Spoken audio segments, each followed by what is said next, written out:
नमस्कार, आपण पाहत आहात जनगर्जना न्यूज चॅनेल। आज संपूर्ण महाराष्ट्रासह देशभरात आषाढी एकादशीचा पवित्र आणि मंगलमय उत्सव मोठ्या भक्तिभावाने साजरा केला जात आहे। विठ्ठल नामाच्या गजरात, टाळ मृदुंगाच्या निनादात आणि ज्ञानोबा तुकोबाच्या जयघोषात आजचा दिवस भक्तांसाठी अत्यंत महत्त्वाचा मानला जातो। आजच्या या व्हिडिओमध्ये आपण पाहत आहात की श्री विठ्ठलाच्या मूर्तीवर अत्यंत श्रद्धेने आणि विधिवत दुग्धाभिषेक करण्यात येत आहे।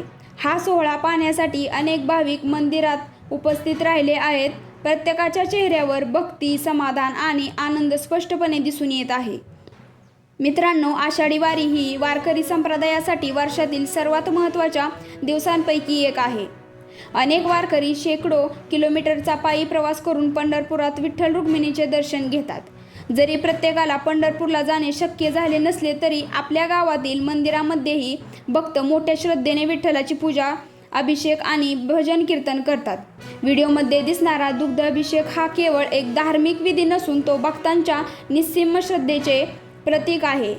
मंत्रोच्चाराच्या वातावरणात, टाळ मृदंगाच्या गजरात आणि विठ्ठल नामाच्या अखंड जयघोषात हा अभिषेक पार पडत आहे। दुग्धाभिषेकानंतर मूर्तीला स्वच्छ स्नान घालून सुंदर फुलांनी सजवण्यात येते। त्यानंतर हार, तुळशीची माळ आणि आकर्षक वस्त्रांनी श्री विठ्ठलाचा अलंकार केला जातो। हा भव्य सोहळा तुम्हाला कसा वाटला हे आम्हाला नक्की कमेंट करून सांगा। धन्यवाद।